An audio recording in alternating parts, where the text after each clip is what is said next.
from the city that never sleeps. 17 miles from Madison Square Garden, New York City. It's America at Night with Rich Valdez, America's favorite late-night talk program, featuring interesting guests from around the world and calls from across America.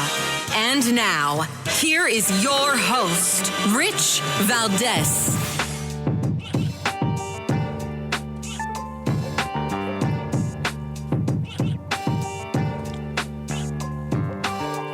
Hi there, good evening, and what's up, America? I am Rich Valdez, Valdez with an S, at Rich Valdez on all of the social media.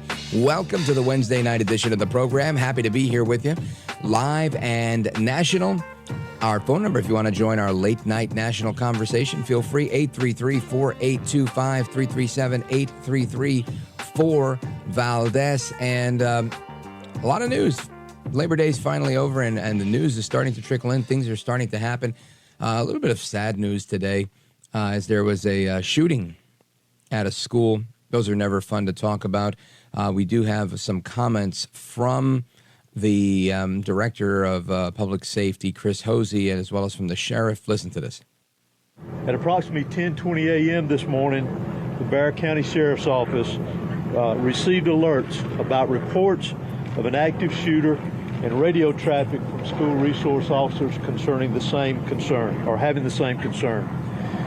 Within minutes, law enforcement was on scene, as well as 2 school resource officers assigned here to the school, who immediately encountered the subject within just minutes of this report going out. Once they encountered the subject immediately surrendered to these officers, and he was taken into custody. So they have the suspect in custody. He is 14 years old. As I understand it, a student at that school, 14-year-old boy who will be tried as an adult. And Chris Hosey, who is director of the Georgia Bureau of Investigation, he continued with comments on how many fatalities there were. There are 4 individuals who are deceased from this incident.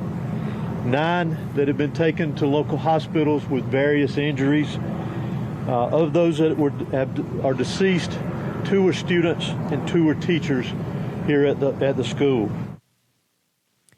Absolute shame. You know, today was the first day of school for some in my immediate family.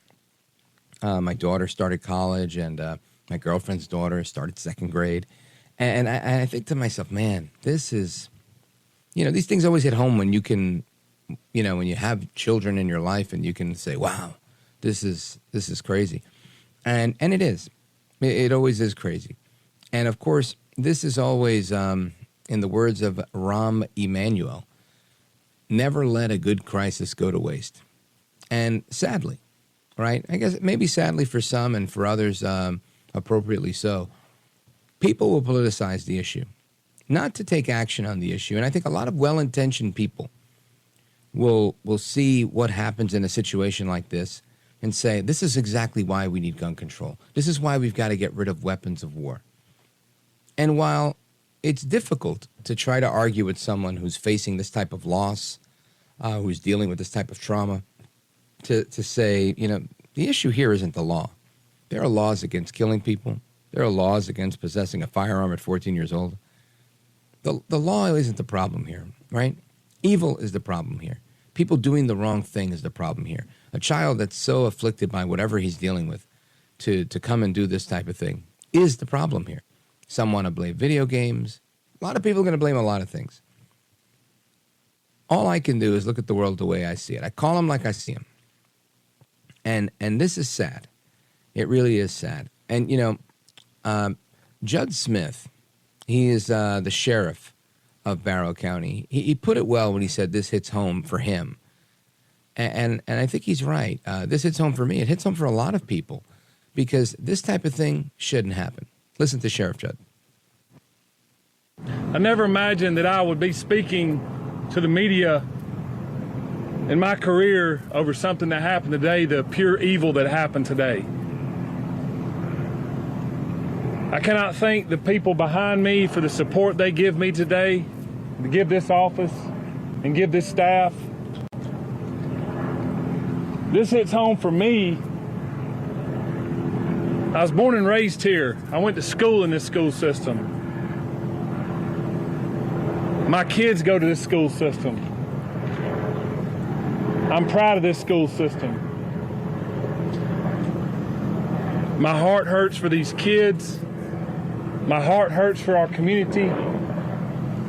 But I want to make it very clear that hate will not prevail in this county. I want that to be very clear and known. Love will prevail over what happened today. I assure you of that. That is at Barrow County, Georgia, Sheriff Judd Smith.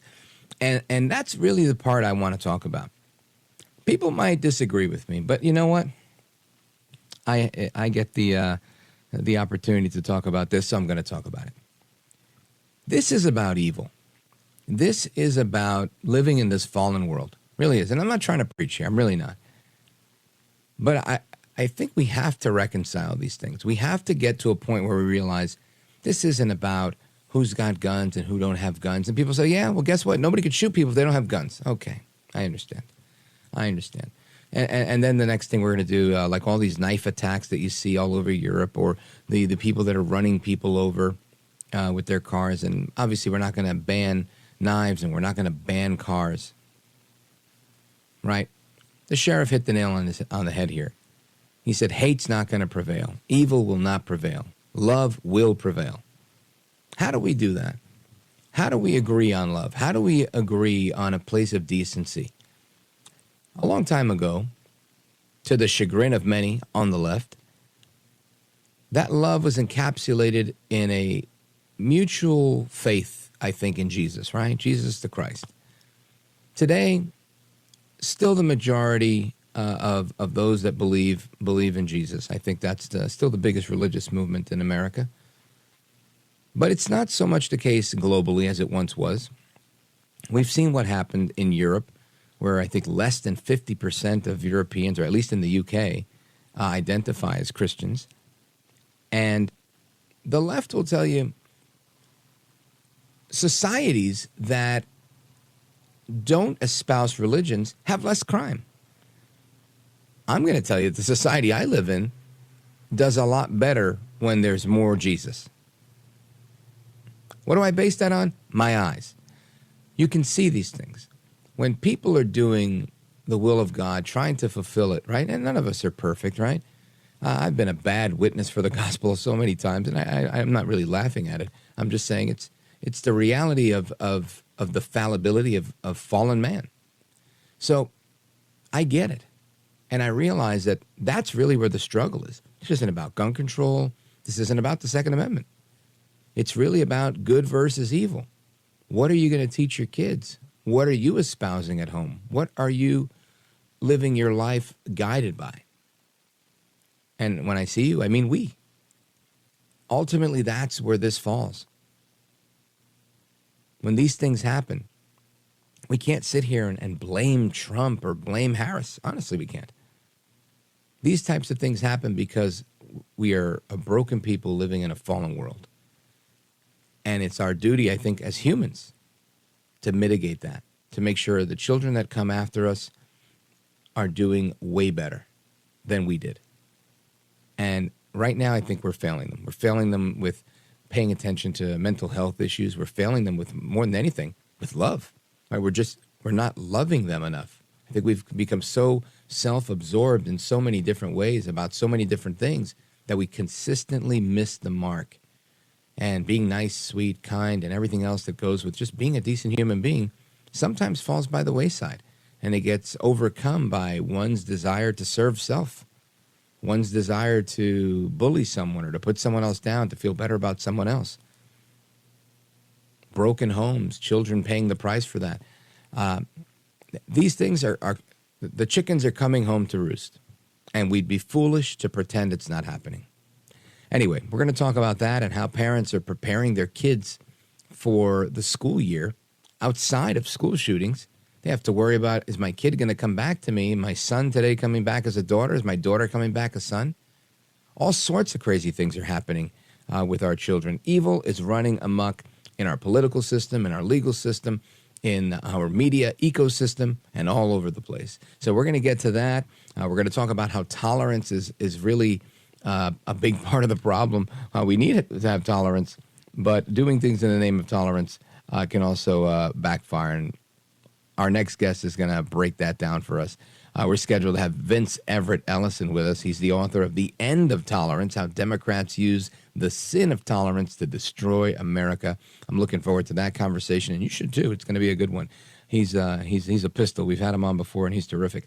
If you want to join the convo again, 833-482-5337, 833-4-VALDEZ.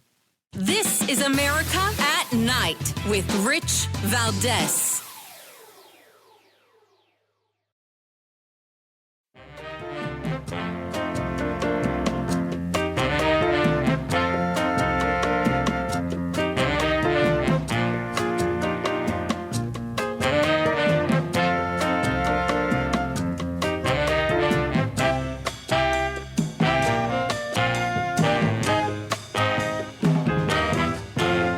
America at Night, your home for the best election coverage. All right, amigos, welcome back, familia. We continue our conversation. And as I mentioned, some of the things that parents have to go to prepare their kids for school are nothing like they were when I was preparing my kids. And again, my kids are, I still have a teenager at home. She's 19. But I never really had to talk to my kid much about, God forbid, there's a shooting breaking out. We did have that conversation, but it wasn't, it wasn't something that she grew up hearing about or expecting. Neither was all of the talk about identifying as an opposite gender. Now, we definitely did talk more about that because having two daughters, one of my kids was 4 years ahead of the other. And what I find interesting is some of the things my oldest daughter went through had nothing in comparison to what the younger one went through. The younger one really was brought up in a time where it was quite normal. It was normalized by the school's guidance counselor, by the principal, by just about all of the school culture that, boys could be girls and girls could be boys. And that did not exist that for my other daughter, right, who's 23 now. And I find it just fascinating. It really is, because the older one would see something like that and be like, what? That's so weird. What do you mean so-and-so is now so-and-so? Sam is now Sally. It was just crazy. But that is what people are dealing with now. And it's like what was once up is now down. What was once wet is now dry. Everything is like a complete opposite. It's like bizarro land. So in a little bit, I'm going to get into this piece of audio, a clip of a mom preparing her kid for school. But first, I want to play a clip of audio for you about the latest, because Democrats are now saying that they believe that Russia is interfering in the election. I'm guessing that's because they think they might lose. So because they think they might lose, oh my gosh, it's Russia, Russia, Russia. Listen to Attorney General Merrick Garland. The American people are entitled to know when a foreign power is attempting to exploit our country's free exchange of ideas in order to send around its own propaganda. And he went on saying that, Iran is also interfering in the election, and that nearly $10 million has been spent on this scheme to influence the election. Cut 4. We allege that as part of that effort, RT and its employees, including the defendants, implemented a nearly $10 million scheme to fund and direct a Tennessee-based company to publish and disseminate content deemed favorable to the Russian government. So I can't put my finger on this. I think this is them saying, okay, you know what? I think we're losing the battle here, and there's a chance we can lose the battle, and we want to make sure that we mitigate it by saying the Russians were working with Trump. This is what's going on. All these people on the radio are crazy, and this is no way the American people could ever do this. This is all propaganda. Maybe I'm wrong. I want to get the take of the author of the brand new book, The End of Tolerance, How Democrats Use the Sin of Tolerance to Destroy America. Vince Everett Ellison. Welcome back, sir. Hey, man, it's my pleasure. Thank you for having me. My pleasure to have you back. Listen, when you hear Merrick Garland, Vince, talk about this stuff, that the Russians are interfering yet again, what's your initial reaction to that? I wrote the end of tolerance to deal with this. Well, I've run out of tolerance with these perverted Democrats. As I say in the book, and I've always said, there's nothing more than a cabal of liars, perverts, psychopaths, and anti-Christian bigots. And it's time for us to push back. Throughout the 90s and the 2000s, they told us that all they wanted us to do was to be tolerant of their lifestyles, that they didn't want to impede upon our liberties, and they didn't want to bother our children. They just wanted to marry the people that they loved, and they just wanted to be able to live their lives, their private lives in private. And now we find out they got drag queens in the schools shaking their behinds in our children's faces, and they are transitioning our children without permission. They're allowing demented men to go to the bathrooms with our wives and our daughters. They're allowing men to perform in sports with our wives and our daughters. But they're trying to go in our churches and synagogues and make them do gay marriages. And they don't have a problem if you kneel at a football game to protest your government. But they put you in jail if you kneel to pray to your God. These are evil people, and it's time for us to understand that you do not allow evil in your presence. And Merrick Garland, Joe Biden, Kamala Harris are part of an evil institution called the Democratic Party. And they have developed a business plan where the most evil, demented people in the world gravitate to the top. You got a guy like Rachel Levine, a man in a dress, running around, ugly man in a dress, just running around in Washington, D.C., demanding that people call him a woman, knowing that he's a man. Don't make people lie to make him happy. You got Kamala Harris show up in Atlanta, basically the black capital of America, and bring Megan Thee Stallion on the stage. And all she's doing is twerking and shaking her ass. Shaking like it's 45 degrees below zero outside. Can't even sing for shaking. And you got little children in the audience that have come to see probably the first black, well, she ain't black, the first woman become president, and it needs to be R-rated or X-rated. That's how stupid these people are, because they got Megan Thee Stallion and Quavo from Migos up there, who've been in jail 15, 20 times, up there speaking at a political rally, because these people are a bunch of perverts and Marxists, and they're violent, and they're stupid, and they are now running a half of the American government. And it's the scariest thing probably in the history of the world. Vince Everett Ellison is author of the brand new book, The End of Tolerance, How Democrats Use the Sin of Tolerance to Destroy America. He's also host of the Vince Everett Ellison Show. Make sure you check that out, his website, vinceellison.com. Vince, I want to get your take on a clip of audio, but we only have a couple of seconds left, so I'll play it on the other side of this break. But it's an interesting audio clip of a mom preparing her son, because you mentioned a bunch of things about perverts and evil, and I don't disagree with you. I think you're right on track here. This mom is preparing Junior to go to school, and she's like, all right, honey, when you hear this and you hear that, what do you do? And it's shocking to think, I don't think you told your kids this when you had to send them to school. I know I didn't tell my kids this. So stick with me. Vince Everett Ellison is coming back with me, the author of the book, The End of Tolerance, How Democrats Use the Sin of Tolerance to Destroy America. We're coming right back. Plus, your calls, 833-482-5337. 833-4-VALDEZ. Don't move a muscle. We're coming back with Vince Everett Ellison. I'm Rich Valdez.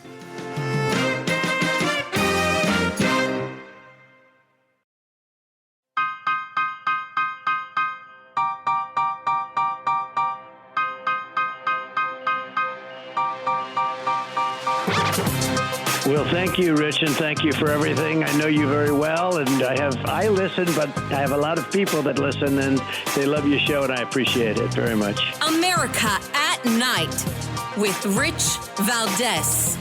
Okay, Boogie, how many genders are there? 2. 2. And you are? Boy. Can you be a girl? No. Good. Can girls be boys? No. Okay. What do you say if someone starts talking about being transgender or gay? This is not appropriate conversation. Good. And what do we say? Drugs are losers and communism doesn't work. Good job, baby. Ready for kindergarten? Yeah. Now, that put a smile on my face, but it also, it really saddened me a little bit that this is what moms have to do to train their kids to send them to kindergarten. Our guest is Vince Everett Ellison, the author of The End of Tolerance, How Democrats Use the Sin of Tolerance to Destroy America. Make sure you get a copy or two of that book. Give one to a friend. Vince Everett Ellison, when you hear this mom training her little boy for public school, what do you think about this? You know what? It falls right in line with what my book talks about. I have this quote from this lady by the name of Joni Tada. She says, and gradually, though no one remembers exactly how it happened, the unthinkable becomes tolerable, and then acceptable, and then legal, and then applaudable. And that's where we are. I'm old enough to remember when this stuff was unacceptable in our society. And right now, we are seeing America repeat everything that destroyed every great civilization in the history of the world. Our borders, we're allowing the barbarians at the gates. We've lost our virtue, our religion, our morality. Everything is relative. There are no absolutes. Everything, there's no objective truth. Everything is relative now. You know, and we are allowing, if people can't see the hand of Satan working in this, they're blind. They are trying to destroy the most powerful Christian nation in the history of the world. And they know that the whole world has changed to look like America. And now Russia and China and the rest of the world is calling America satanic because the Democratic Party is taking over our government and they are using it to press atheism, climate change, abortion, and transgenderism all over the world. And the rest of the world is pushing back. But first, they had to do it here. And right now, the government of the United States of America is pressing these ideologies as virtuous. Not that just people have a right to do them. They're saying now that these things are good to do. So, you know, you and I have a right to buy a gun, but they want to always tell people that owning a gun is bad. You know, people have a right to drink, but they want to tell you that drinking is bad. People have a right to smoke, but they want to say, but smoking is bad. Now they're saying that, well, you got a right to be gay, but being gay is good. You have a right to be a transgender. Oh, no, a transgender, it's good. It should be applaudable. You should applaud it now. And they even had this abortion man running around the DNC trying to get women to have abortions at the Democratic National Convention. I mean, how sick is that? They had this van that is asking men to get vasectomies. It was like the bar scene from Star Wars at the DNC. Men in dresses, women taking hormones, a bunch of weirdos and perverts running around, and all of them have gravitated to the Democratic Party. And if you are a virtuous person, if you are a Christian, Muslim, or Jew, or a true American, or a true man, you have no business being affiliated with this party whatsoever. As a matter of fact, you should be involved in tearing it down. And that's what the End of Tolerance talks about. And people can go to my website, VinceSpeaksTruth.com. That's VinceSpeaksTruth.com.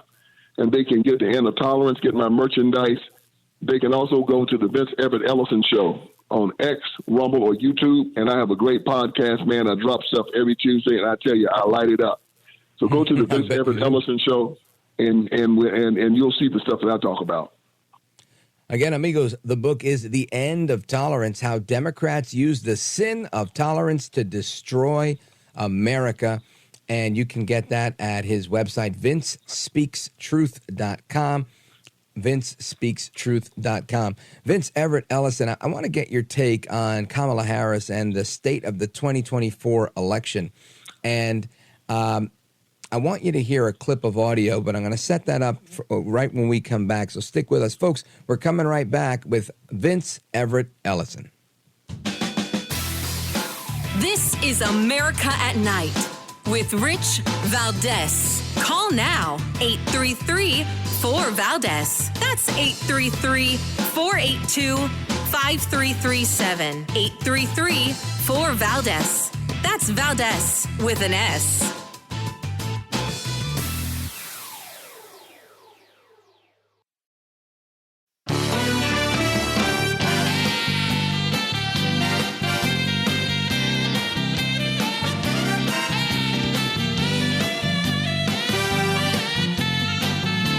The best guests, the best opinions. This is America at Night with Rich Valdez. All right, amigos, welcome back, familia. We continue our conversation. Rich Valdez here with you straight till 1 a.m. Our guest is Vince Everett Ellison. And we had a caller on the line that wanted to disagree, that said, how difficult is it to understand that some people believe they're trapped in the wrong gender? Nance in Chicago on WLS. But Nance hung up, so we're not able to have myself or Vince Everett Ellison address those comments. But if we're able to get her back, that would be great. I'd love to have that conversation. I love a good dissenting opinion. But as we switch gears, I want to talk about the 2024 election. And Vince Everett Ellison, today, former Congresswoman Liz Cheney, Republican from Wyoming, decided to endorse Kamala Harris. Listen to this. As a conservative, as someone who believes in and cares about the Constitution, I have thought deeply about this. And because of the danger that Donald Trump poses, not only am I not voting for Donald Trump, but I will be voting for Kamala Harris. All right, so everybody there at Duke University, where she was giving this speech, decided to really clap for that. It was really a very happy moment. Vince Everett Ellison, what do you make of this endorsement by Liz Cheney of Kamala Harris? Well, surprise, surprise, surprise. The rhino supported, the Democrat. I mean, she tried to impeach him. She tried to put him in jail. Donald Trump turns around and defeats her in the state of Wyoming and got her house seat taken, and she's just out for revenge. Let's just rage. If she just guaranteed Donald Trump's victory, because if she had endorsed Donald Trump, Donald Trump would have lost votes. Nobody cares what Liz Cheney does. She thinks she's important, and she's not. The scariest thing about Kamala Harris is the only thing worse than what they've done here in America is that they have the ability to start World War III with their silly woke ideology, trying to press it further and further east.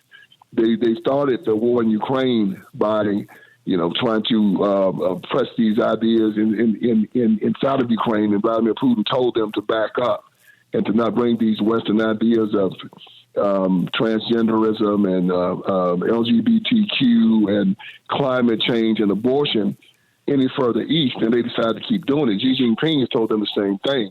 As a matter of fact, they've started using American foreign policy to press these woke ideologies, these satanic values into Africa. They've tried to use the threat of taking away foreign aid, especially money for AIDS in Africa. If these African countries did not allow climate change, abortion, and LGBTQ, and the African countries said, we're not going to do that. And so Vladimir Putin and Xi Jinping came in and said, well, we'll give you what you need. And they're pushing America out. This is the danger that these crazy people in the Democratic Party are applying to the world. And in my book, the first chapter in The End of Tolerance talks about how Americans' tolerance can cause another world war. The Democratic Party is actively using the United States of America and its global power to press these sick ideas all over the world. They want to use the CIA. They want to use our Army, Navy, Air Force, Marines to press climate change, to press LGBTQ, to press abortion rights all over the world. And the world is pushing back. And because these crazy people are dead enders, they are willing to go to war to make sure that their sick ideology is pressed all over the world. And this is why the good people in America, the Christians, the Muslims, and Jews, the true patriotic Americans, have to grab this government and bring it back to a sense of reality, that we have to again start pressing the ideas of democracy, Judeo-Christian values, virtue, love, respect, forgiveness, all over the world, and leave this idea of abortion, climate change, transgenderism, and LGBTQ alone and put it on the ash heaps of history. Vince Everett Ellison is the author of The End of Tolerance, How Democrats Use the Sin of Tolerance to Destroy America. Now, Vince, tell me about how you think this ends up, because I'm not one that's easily swayed by the polls. I tend to look at the polls and the crosstabs, and some polls are good polls, and they interview the right people and a good sample size. But lately we've been seeing a lot of polls that are oversampling Democrats and getting that type of result. So it looks like Kamala Harris is up. You got the media that's in her corner. That's also helping her to actually be up in some of these polls.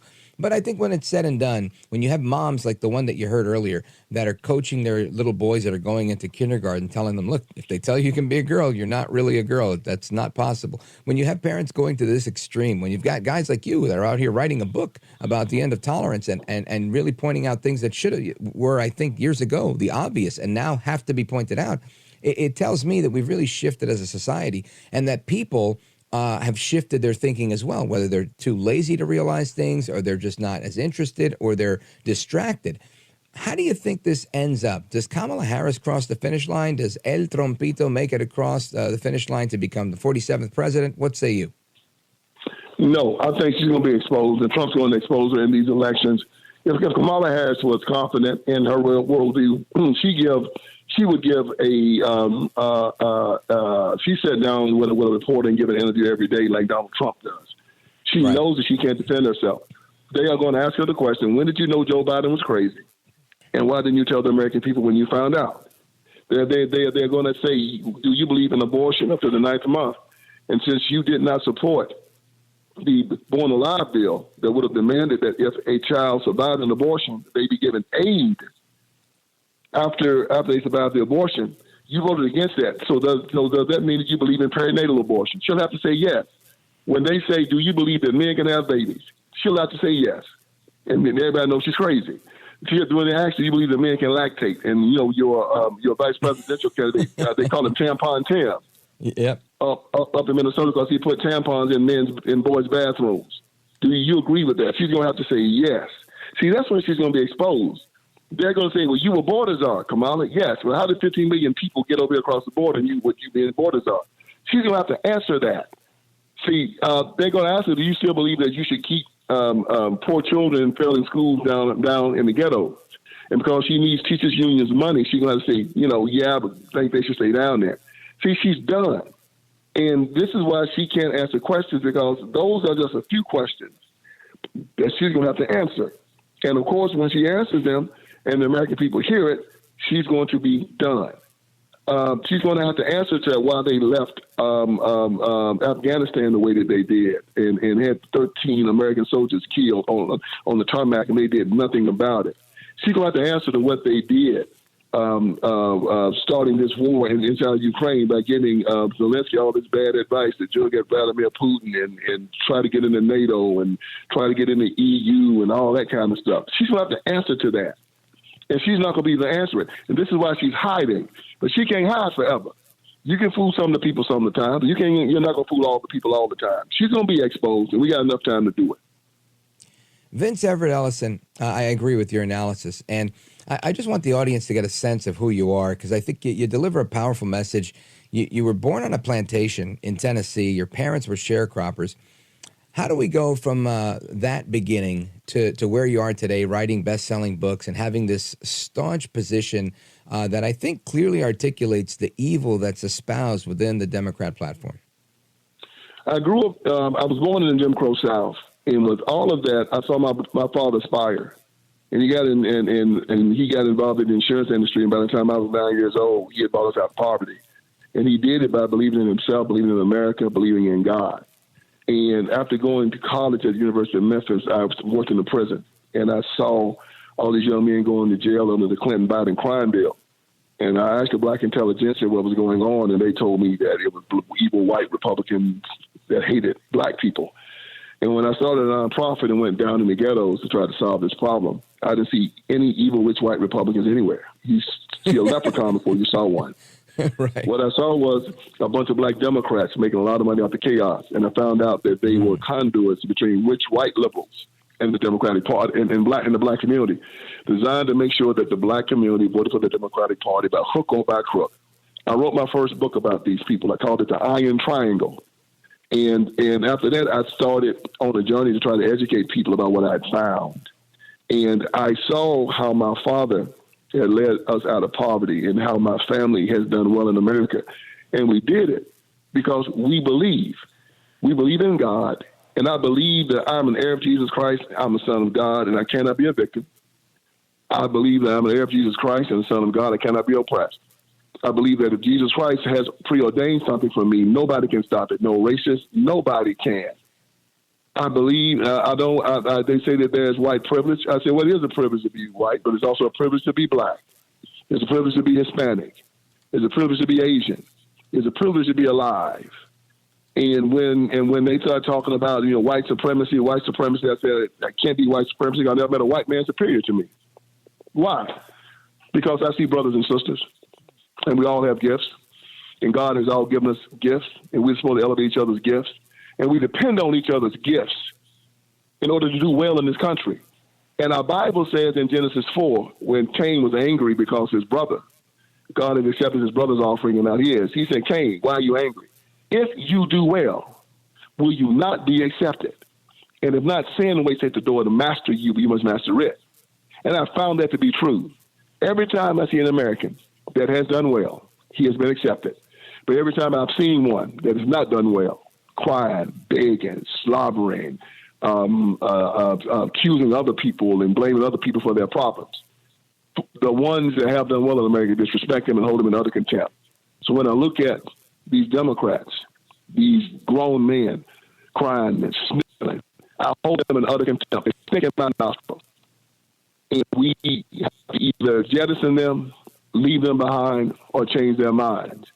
But America is the greatest country in the world, and we are not going to let these people, these Marxists and these satanic people, take it down.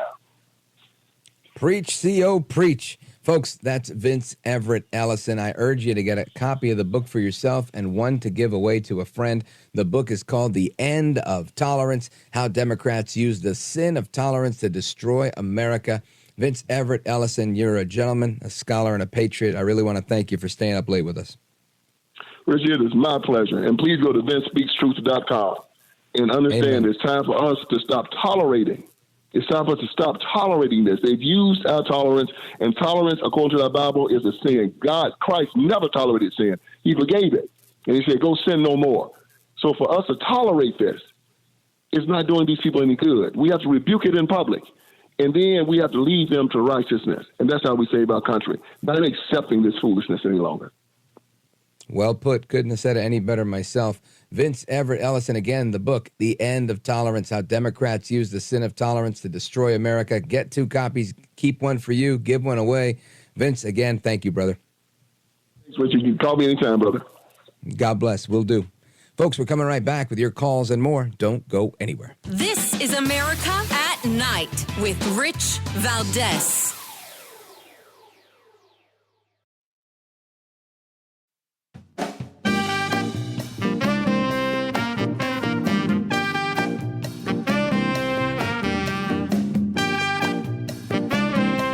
Well, thank you so much for having me back on, Rich. I always enjoy talking to you. America at Night with Rich Valdez. All right, amigos, welcome back. We continue our conversation with you, all the American people, our listeners. Let's see, where do we go? Let's go to Boise, Idaho, KBFI, and check in with our buddy Paul. Paul, what's up, brother? I like your topic. Good opening topic. We don't talk about that 4-letter word that makes the world go around, and that's love. And I appreciate you calling or having that as your topic to open up the meeting. Yeah, well, thank you. I appreciate that. I think it's important because if we lose sight of that, you lose sight of everything. Yeah, in my 12-step program that I have been involved with for 30 years, you become somewhat looked at as a elder statesman, and sometimes that's dangerous because you get your ego in the way.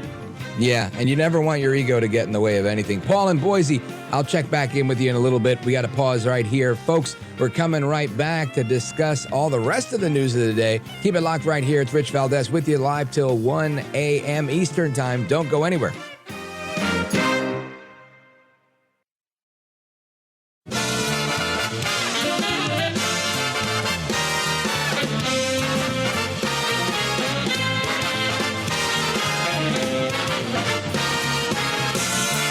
Live from the city that never sleeps. 17 miles from Madison Square Garden, New York City. It's America at Night with Rich Valdez, America's favorite late night talk program, featuring interesting guests from around the world and calls from across America. And now, here is your host, Rich Valdez.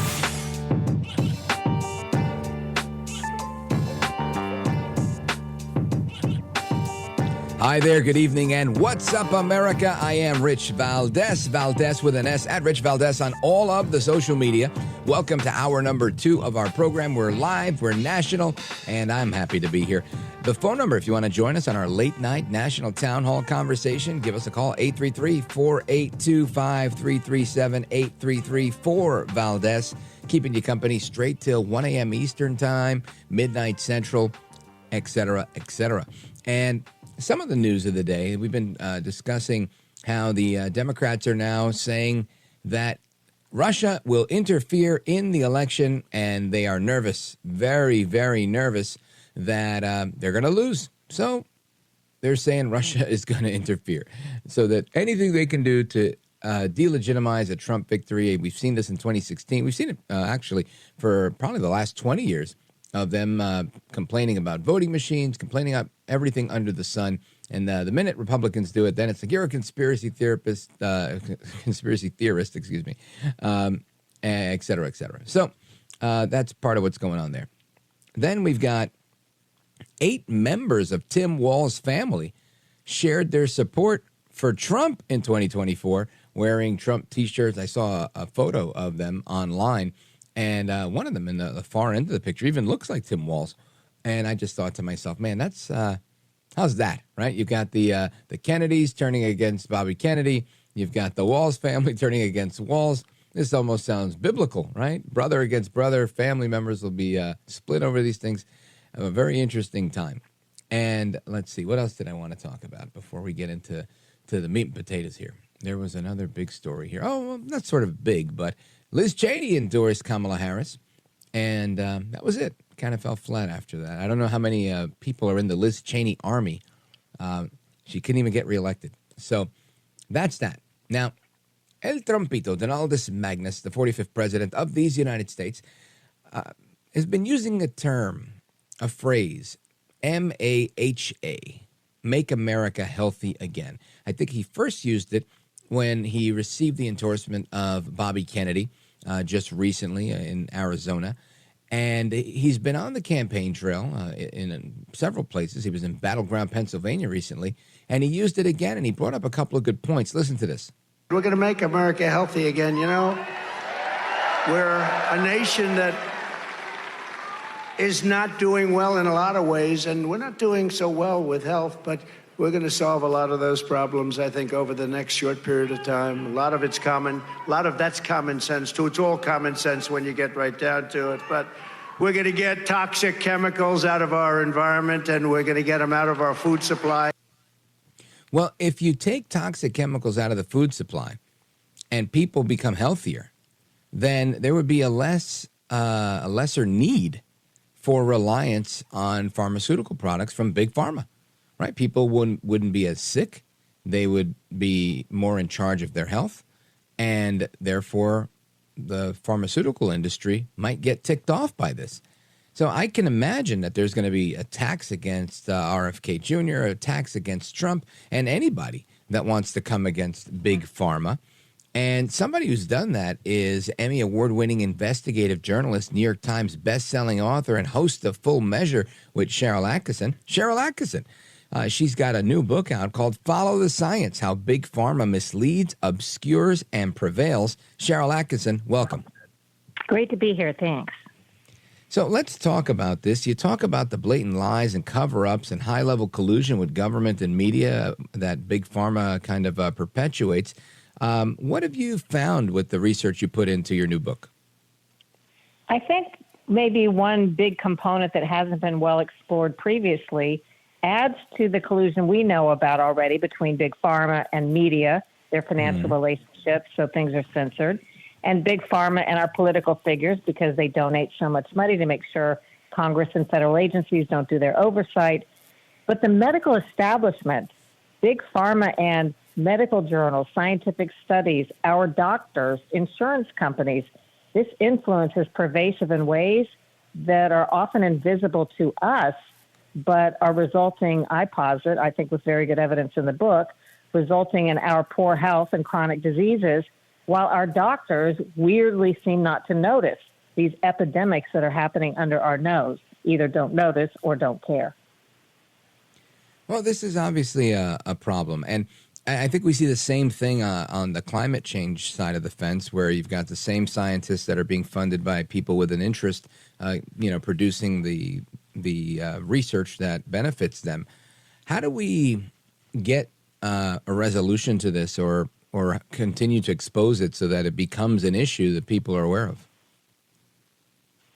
It has become such a tangled web. I think it takes a little bit of time for people to understand the relationships, and I've tried to expose some of that with really good data and examples.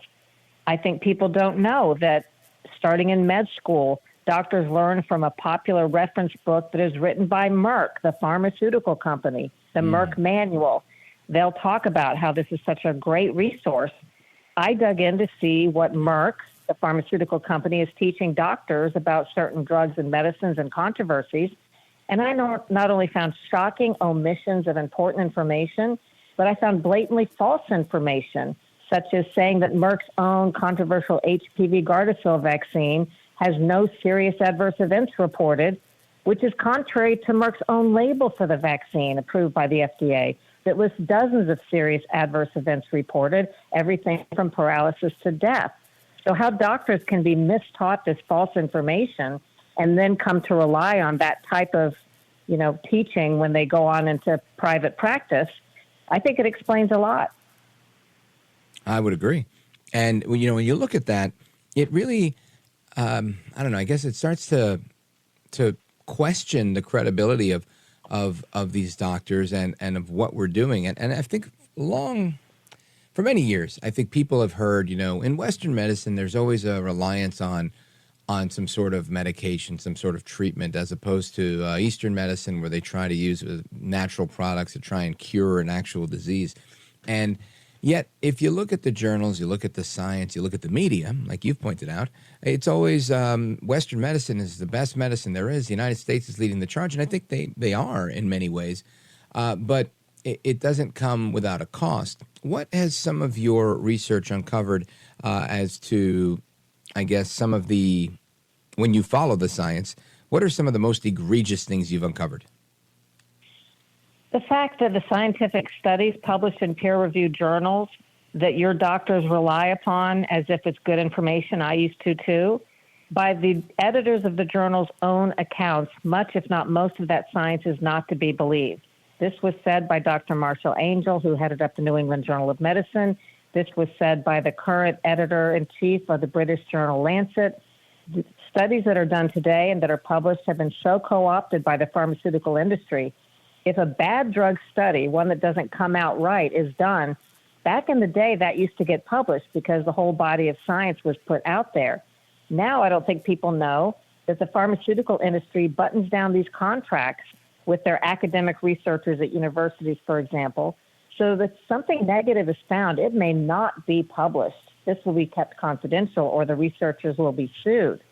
Therefore, the science that makes it out into the public is generally that which they found or been able to cherry pick that finds some positive, hopefully, effect somewhere. So you may have a study on a medicine, 8 out of 9 of the studies may not look good, that you'll never know about, but one that has maybe a modest effect that they try to play up gets published, and that's all the patients are told and the doctors are told. And then even within the studies, this week I just was informed that one study I challenged, because I think a lot of them are being put out by the government through universities as propaganda to advance narratives. One study I challenged got corrected after a year of me trying to have it corrected. This is the third study I've been able to have corrected in the literature.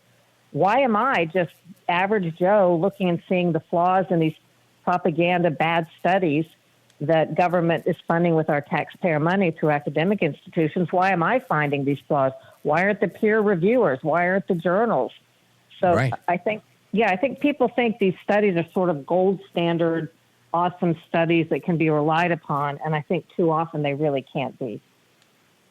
Folks, we're on with Sharyl Attkisson. She's an investigative reporter. I'm sure you've seen Full Measure News with Sharyl Attkisson over the years. She's always had some hard-hitting stuff. She's an Emmy Award-winning investigative journalist, New York Times best-selling author, and she's got this book that you really need to get a copy of, and probably I'd say 2 copies, one for yourself, one to give away. It's called Follow the Science: How Big Pharma Misleads, Obscures, and Prevails. And straight ahead, Sharyl has 15 examples of her vaccine coverage that explain how she came to understand nearly everything that she and other Americans had been led to believe about these vaccines, and it was actually scientifically proven to be false. So we'll talk about that and some of the other revelations that come out of this book. Again, the book is Follow the Science: How Big Pharma Misleads, Obscures, and Prevails. The author is Sharyl Attkisson, and she's coming right back with us. This is America at Night with Rich Valdez.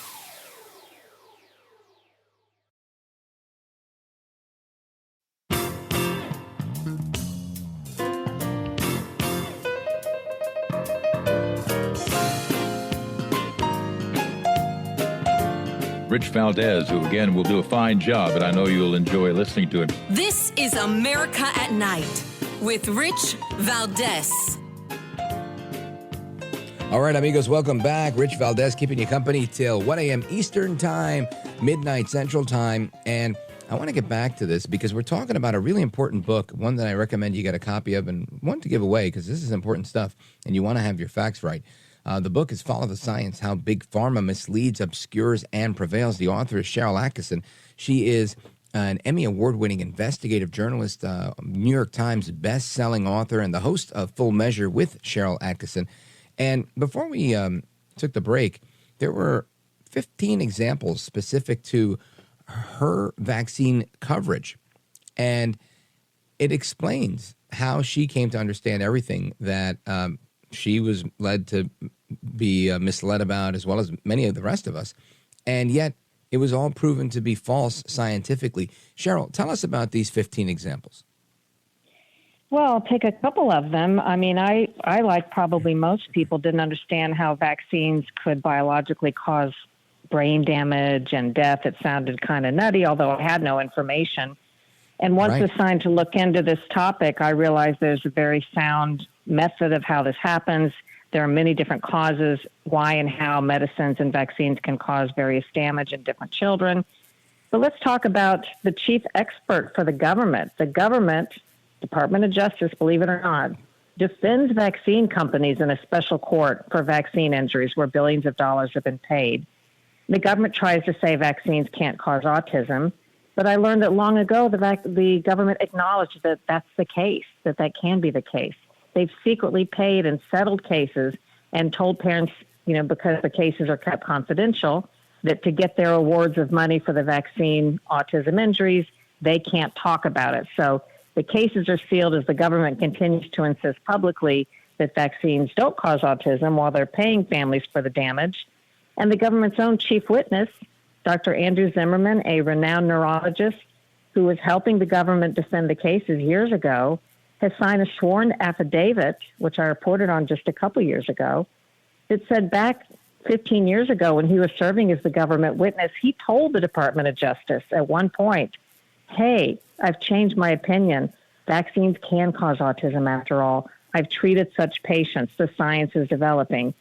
And this was akin to, a murder suspect's best friend saying the guy did it. But instead of changing their tack or admitting this, he says under oath, the Department of Justice fired him as an expert witness and went on to misrepresent his opinions, making false statements in court, saying that he didn't believe vaccines could cause autism when he'd said the opposite. So that's just one pretty startling case. No one held accountable to this day. I don't think the story made big enough headlines when that came out. Sharyl Attkisson, I think this is brilliant analysis. And it's fascinating to me how this can happen. There was a big story that came out in Europe when they banned, I guess, or pulled from the shelves AstraZeneca's vaccine because of the link to clotting. And there was videos up about it. So I shared one of these videos on my Instagram account, and it was flagged as misinformation. And I just thought, how? All I did was share a news report. I didn't even put a comment on it. I just shared what was from this news agency.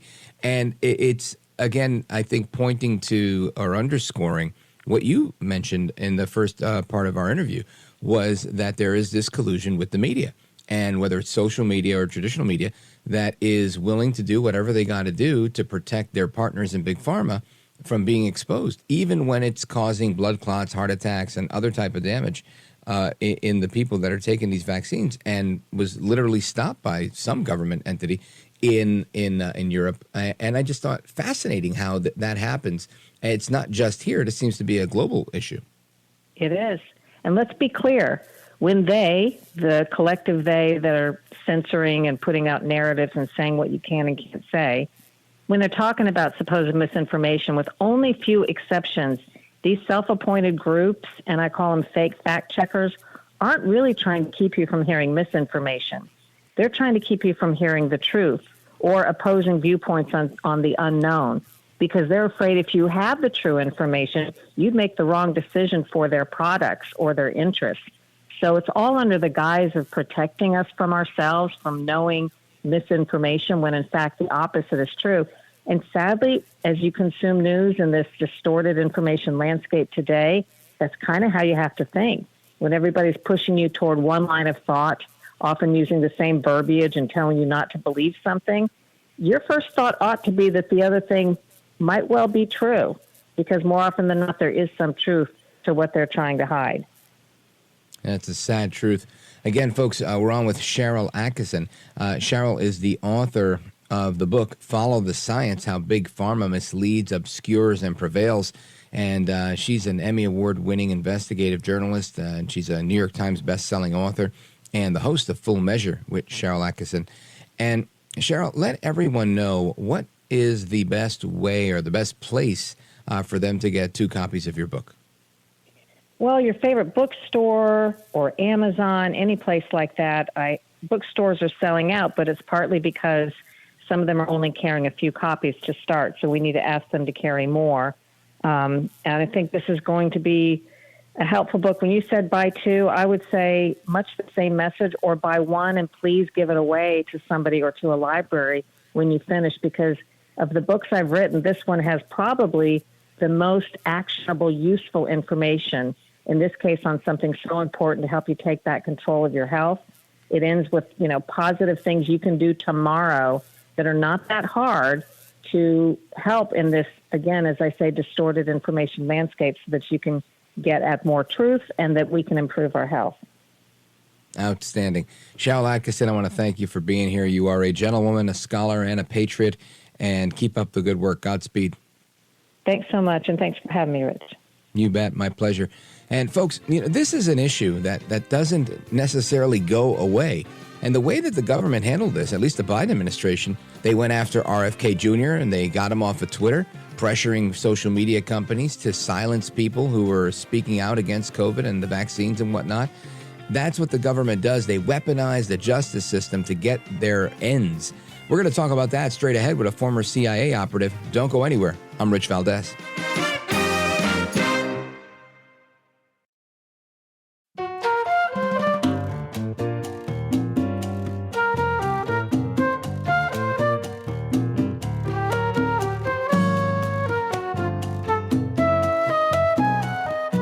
Glad to be on your show, Rich. It's just an amazing broadcast that I hope the rest of America listens to every day. America at Night with Rich Valdez. All right, amigos, welcome back. And earlier I broached a topic that, again, today is, I think, leading a lot of headlines, which is Democrats are running scared, in my opinion, or at least trying to do some damage control, right? Because you've got the National Security Council spokesman John Kirby. He's out there talking about the indictment of 2 RT. RT is Russia Today, right? The Russian news agency. 2 RT employees for covertly funding and directing a U.S. company that published thousands of videos to further Russian interests. So Russian propaganda. And then Attorney General Merrick Garland chimes in as well. But first, I want you to hear what John Kirby had to say. The American people can rest assured that the men and women of the federal government are at this very moment laboring to prevent future abuses and interference in our electoral process. But this cannot alone be the work of government. Every citizen bears a hand. We urge all Americans to read through the indictment today, study the sanctions and the designations that we announced. Yeah, read the indictment. And I haven't, so I'm just going to joke around and say it probably says, believe everything they say about Trump that's negative and give everybody else a pass. I shared a clip, a direct quote. This is a video of a direct quote of Kamala Harris talking about how when she was 22, she became a prosecutor. And she realized then that there was a lot of power in the pen of a prosecutor and how she could effectively, upend someone's life by filing charges against this person. Again, this is a verbatim cut, video of her, direct words. And what happens? Well, now I share this video online and I get a ding from Instagram saying that my video lacks context and that there's something attached to it, some sort of label. They're blurring it so nobody could see it. And they're saying that all of my posts might not be seen by folks that want to see them. Now, to that I say, if you're listening to this, please go to Instagram and do something. Like something, share something. Maybe try and look at that video if you can, because I think that's an outrage. But this is exactly what they're doing to people. And Merrick Garland is out there, and Merrick Garland says that this is propaganda. Not necessarily what I was sharing on Instagram, but this stuff that Russia Today was sharing. Listen to this. We know that Russia is not the only foreign power seeking to interfere in our elections. As the U.S. intelligence community noted 2 weeks ago, we have observed increasingly aggressive Iranian activity during this election cycle. That includes recently reported activities by Iran to compromise former President Trump's campaign. So that's what's going on here, right? They're saying that everybody's coming after these campaigns, and the real election interference, in my opinion, is being conducted by the media and being conducted by Merrick Garland himself and everybody at the Department of Justice. We've seen them time and again push charges against Trump, sequestering him to court on 4 different cases, 91 felony charges with a potential sentence, last I remembered, of being 400 years in jail. Since then, a couple of these cases have been overturned. One was just brought back again by Jack Smith, who was found to be unconstitutional in a different instance. The whole thing leaves so much to be desired. So I want to get into this with our guest because I feel like it's been proven time and time again by their intentions and how they act that the Democrats are using the Department of Justice as a tool to hurt a political opponent. And who better than Joseph Sweeny, who's a former lawyer in the CIA, to talk about this? He's got a brand new book called Dangerous Injustice: How Democrats Weaponize the DOJ to Protect Biden and Persecute Trump. Joseph Sweeny, welcome to the program. Thank you for having me. My pleasure. So I want to talk about this news of the day item before we jump into the book, and I think the book lends itself well to this topic, is you've got Merrick Garland, the Attorney General. You've got John Kirby, National Security Council spokesperson, out there talking about how, and even FBI Director Wray, I'll play that when we come back from the commercial, but they're all saying that there's a lot of misleading information out there. There's misinformation. There's propaganda. There's a lot of election interference. And, of course, foreign governments are always going to try and sway the elections. But it seems to me that the biggest culprit in this is our current government. What say you? I am entirely of your mind, and it's not just our current government. It's the 95% of the mainstream media that is in the pocket of the Democratic Party.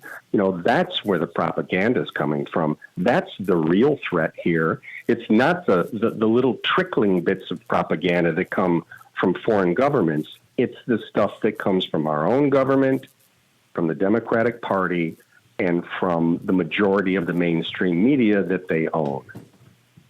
Now, Joseph Sweeny, I gave a brief introduction of, your work with the CIA and the Office of the General Counsel for 25 years. But give me, and all of us, an understanding of what did you do for 25 years with the CIA?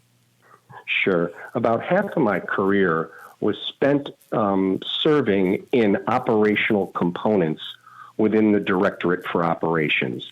I served in 6 different components in the Directorate for Operations over the years, where I was assigned to various entities doing spy work all over the world and supported them in their activities.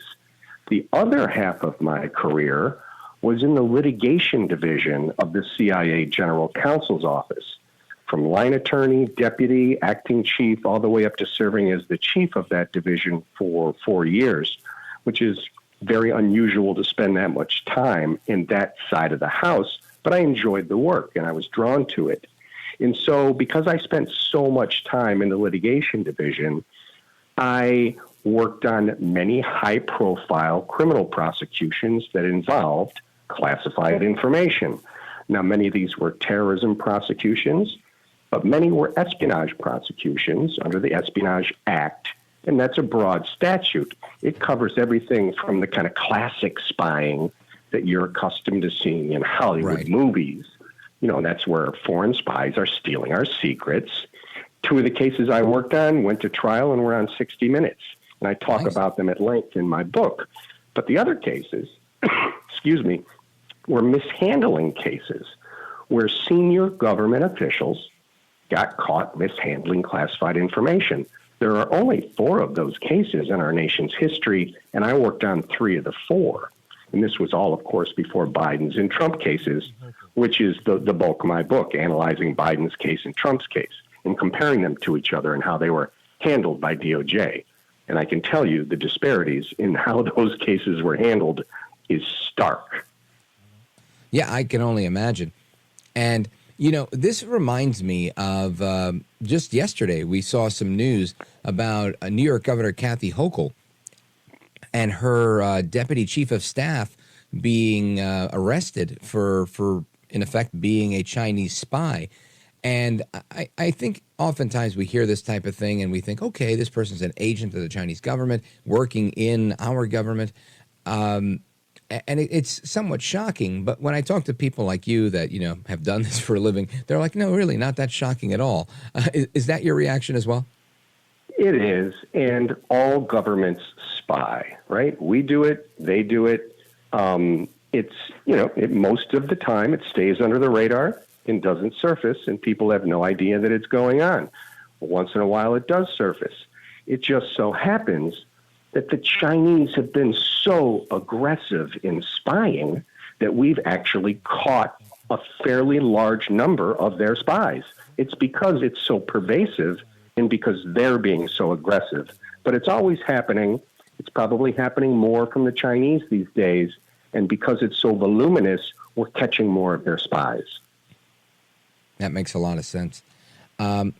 Joseph Sweeny is the author of the book, Dangerous Injustice, How Democrats Weaponized the DOJ to Protect Biden and Persecute Trump. And I really want to pick your brain a little bit on how the media plays a role, because I think you set it up really well, saying that the Democrat Party has a propaganda arm, which is, in effect, the mainstream media. And I want to get your take on that when we return. Folks, Joseph Sweeny, again, author of the book, Dangerous Injustice, How Democrats Weaponized the DOJ to Protect Biden and Persecute Trump. Don't go anywhere. This is America at Night with Rich Valdez. Call now, 833-4-VALDEZ. That's 833-482-5337. 833-4-VALDEZ. That's Valdez with an S.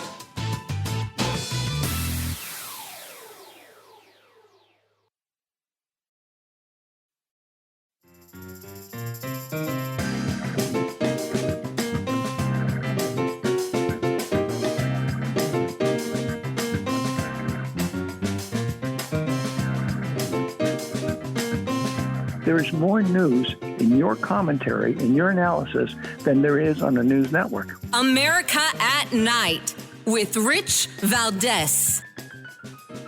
All right, amigos, welcome back. Rich Valdez, keeping you company live until 1 a.m. Eastern Time, midnight Central Time. And back in the 1980s, we have a file tape interview of some CIA agents then revealing the impact and influence that the CIA has on American broadcast media. And I want to play this tape for our guest, Joseph Sweeny, who served as a lawyer for the CIA and chief of their litigation for a number of years. And he's the author of the book as well, Dangerous Injustice, How the Democrats Weaponized the DOJ to Protect Biden and Persecute Trump. Joseph Sweeny, listen to this. Analysis that we made of the CIA's media operations disclosed, among other things, that they deliver through CIA couriers ready to print or ready to broadcast news, and I put that in inverted commas, which is used by the media. And this is created by the CIA. How often does the CIA manipulate the media in this way, plant stories, get their views in the media? Is this fairly common as a modus operandi for the CIA? It goes beyond your, in the course of the past 30 years, it goes beyond your wildest imagination, the extent to which the CIA has gone to manipulate public opinion. If you include the MH Chaos program, which was $1 billion program of setting up proprietary companies, setting up student organizations so they could draw radical students in and do every kind of duplicitous manipulation of national student movements, press, propaganda, labor, extensive formation of labor unions, funding of major labor unions.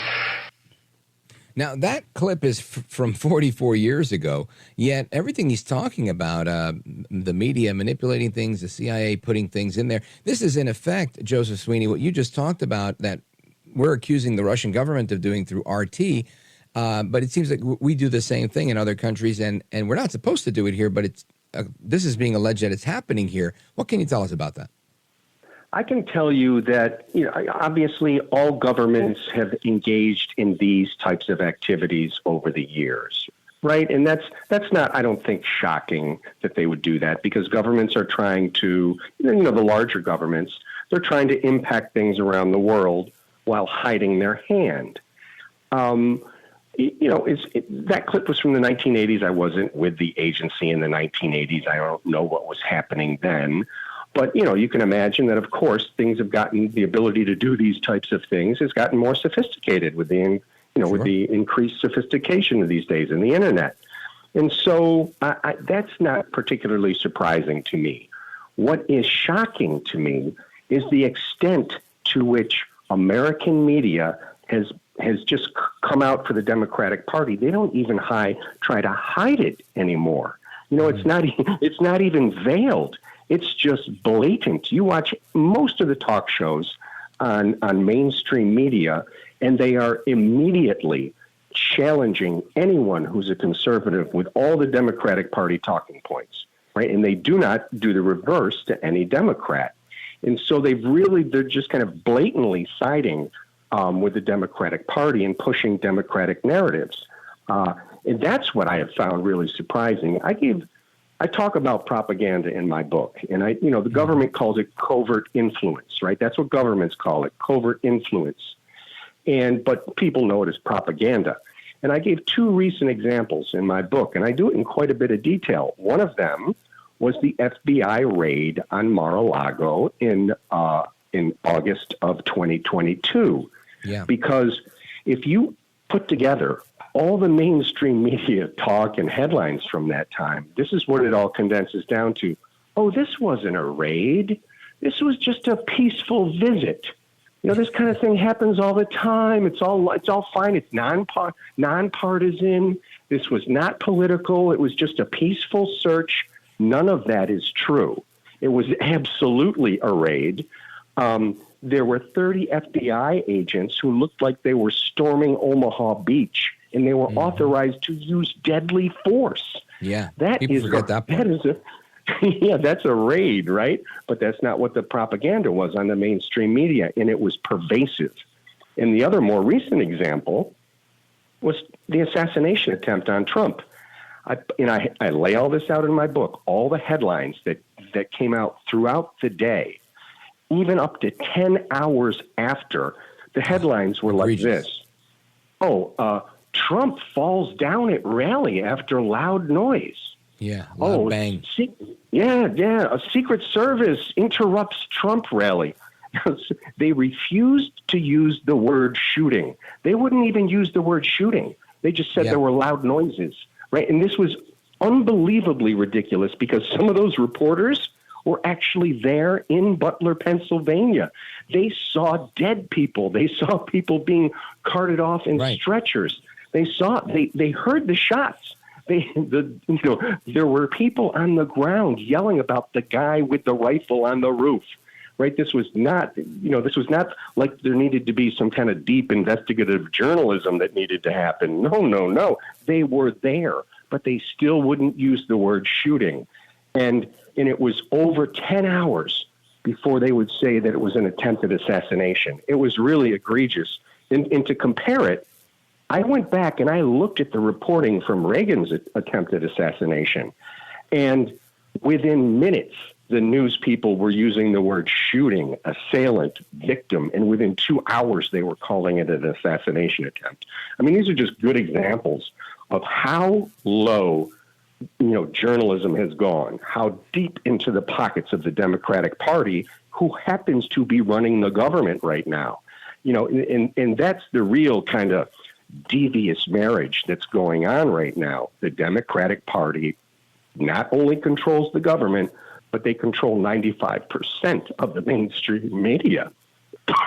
Unbelievable. Folks, we're on with Joseph Sweeny. I'm going to take a pause here. We're going to come back and wrap. But Joseph Sweeny, I just want to thank you. It was excellent analysis, and it's really eye-opening for many who haven't heard this type of thing before. Amigos, keep it locked right here. We're coming right back. This is America at Night with Rich Valdez.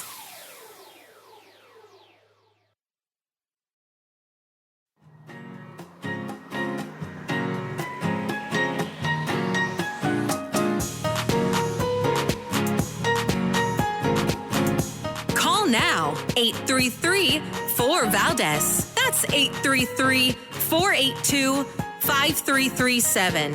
833-4VALDEZ. That's Valdez with an S. All right, amigos, welcome back. We're wrapping up our conversation with Joseph Sweeny. He's a CIA lawyer, retired from the CIA. And he's got a brand new book that I definitely recommend you take a look at. The book is Dangerous Injustice: How the Democrats Weaponized the DOJ to Protect Biden and Persecute Trump. And Joseph Sweeny, in the previous segment, I played an old archived clip of an interview with a CIA person saying that we would be shocked or surprised at the involvement that the CIA has within the media today. And some have suggested to me, and again, I don't know if it's with basis or merit or not, that the CIA has created certain constructs that today we use regularly. Some have suggested that the CIA created Google. Others say they created CNN. What do you say to that? I think those are conspiracy theories that don't have much of a base to them. Now, I am not a big fan of CNN, but I wouldn't say that they were an arm of the CIA. So it's more like the government does what you're suggesting in your book. They weaponize the DOJ to be able to manipulate, like they did with getting Trump pushed off or getting RFK Jr. pushed out and this whole Missouri Murthy type of thing. And that makes sense. The music means we got to go. Joseph Sweeny, I want to thank you for being here. Folks, get a copy of the book, Dangerous Injustice: How the Democrats Weaponized the DOJ to Protect Biden and Persecute Trump. Joseph Sweeny, thank you for being here, sir. Thank you. Have a good night. You bet. We'll have you back soon. I appreciate it. Folks, don't go anywhere. Open Phone America is coming up. I'm Rich Valdez.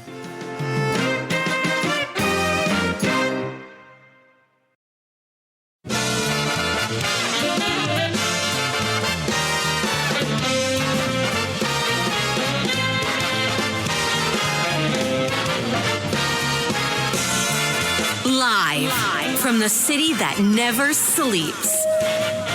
17 miles from Madison Square Garden, New York City. It's America at Night with Rich Valdez, America's favorite late night talk program, featuring interesting guests from around the world and calls from across America.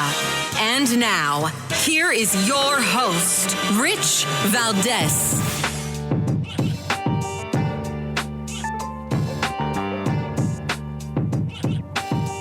Hi there, good evening, and what's up, America? I am Rich Valdez, Valdez with an S, at Rich Valdez on all of the social media. Welcome to hour number 3 of the program. Happy to be here with you this Wednesday night. The phone number, if you want to join us and chime in on the late night national town hall conversation. I'm looking forward to having that chat with you. 833-4825-337, 833-4-Valdez. And there's a few things going on in the news today. Kathy Hochul's responding to what was, in effect, a Chinese spy working in her administration. And we've got a short clip from Fox News correspondent Nate Foy. Listen to this. New York Governor Kathy Hochul answered questions about this, confirming that she did speak to the FBI as part of the investigation and called this a betrayal of her trust after her former deputy chief of staff, Linda Sun, was arrested. She's now free on a $1.5 million conditional bond today. She pleaded not guilty to charges that she acted as a foreign agent of the Chinese Communist Party. Sun is also charged with visa fraud, alien smuggling, and money laundering conspiracy. Her husband, Christopher Hu, is accused of helping launder millions of dollars in paybacks from the Chinese government. So that's Kathy Hochul. She's shocked. She's dismayed at her deputy chief of staff. Again, this is her number 2 in charge of her office. Shocked. She's just shocked. And again, listen, it could happen. We just talked to somebody from the CIA. We just spent a half hour talking about this. It happens, and everybody's doing it. I understand, but I would be shocked too. I think you've just got to be a little smarter, right? I really do. I think you got to be smarter and realize who are your enemies. Know who your enemies are. Look out for these things, right? This is why we do background checks. This is why we look into people. And I don't know if enough of that is being done. We've seen what gross failures within our government look like, most recently with the lax approach to protecting President Trump at the rally in Butler, Pennsylvania. We're finding out so many things.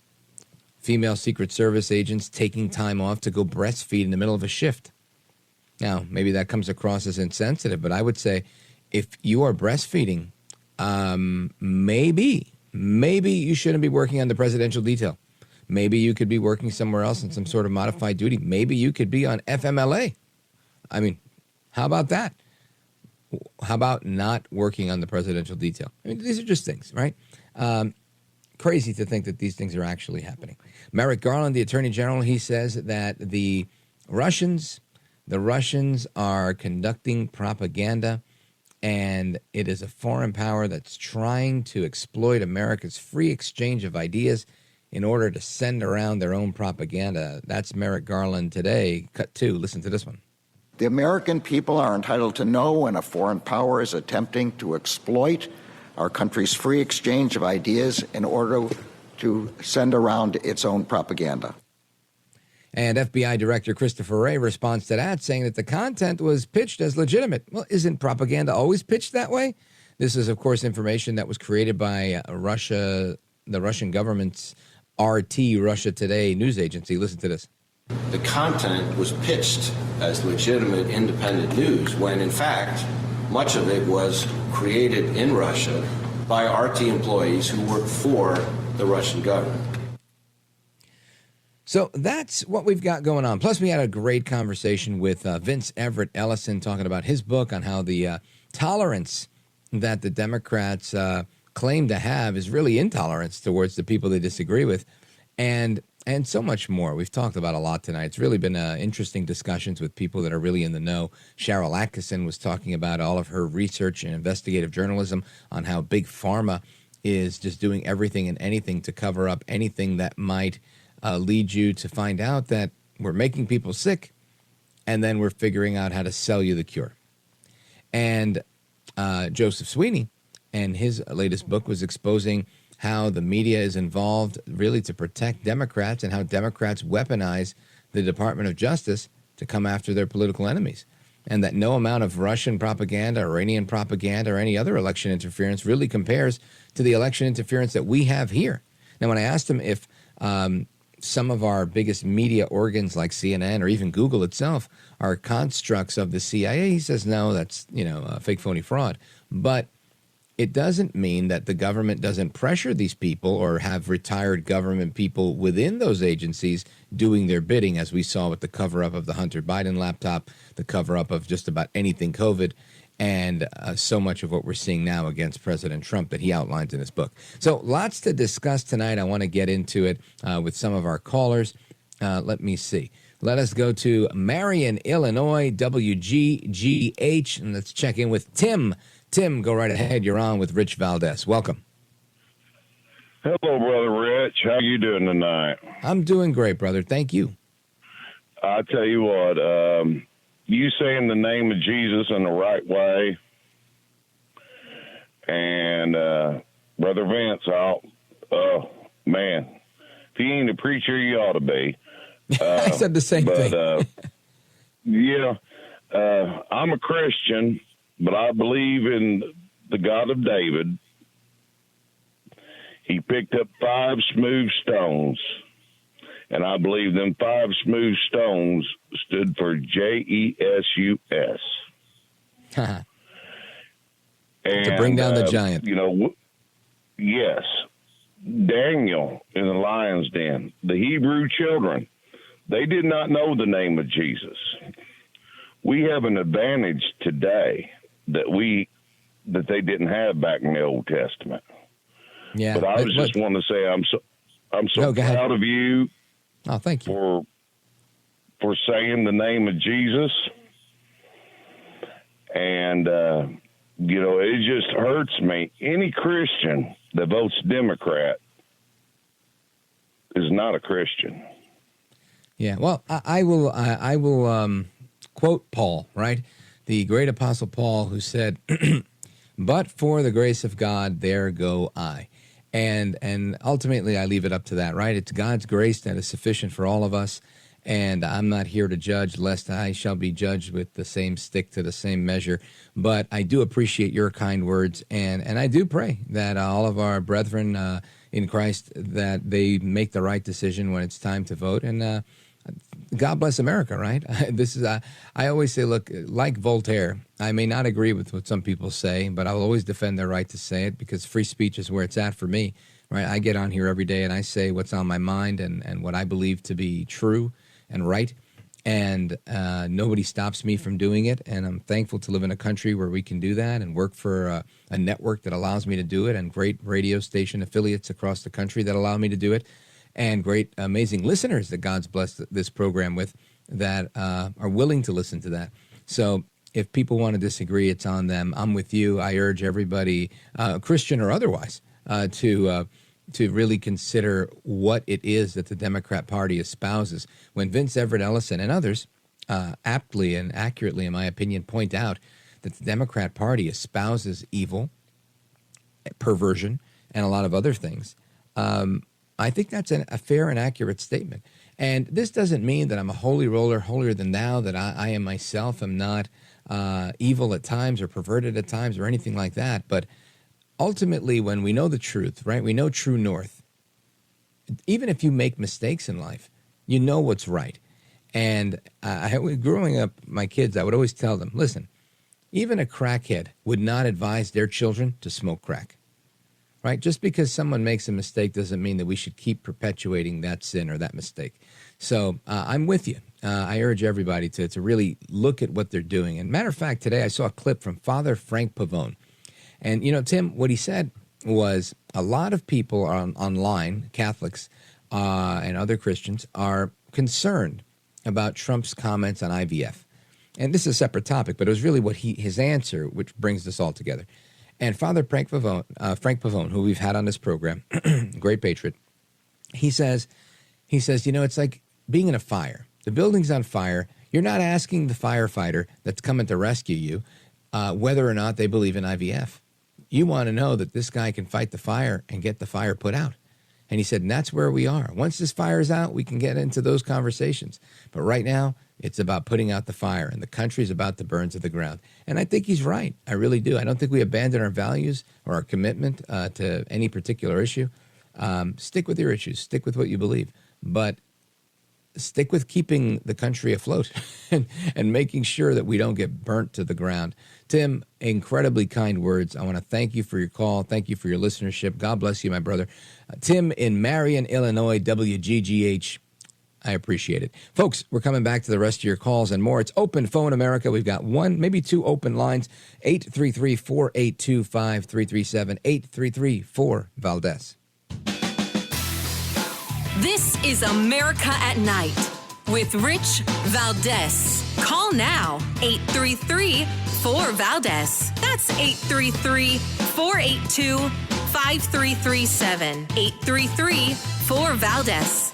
That's Valdez with an S.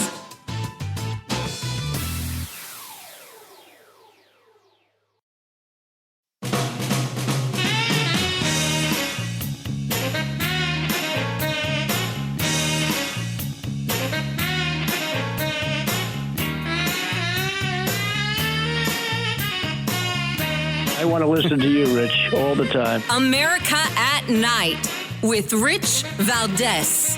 The American people can rest assured that the men and women of the federal government are at this very moment laboring to prevent future abuses and interference in our electoral process. But this cannot alone be the work of government. Every citizen bears a hand. We urge all Americans to read through the indictment today, study the sanctions and the designations that we announced.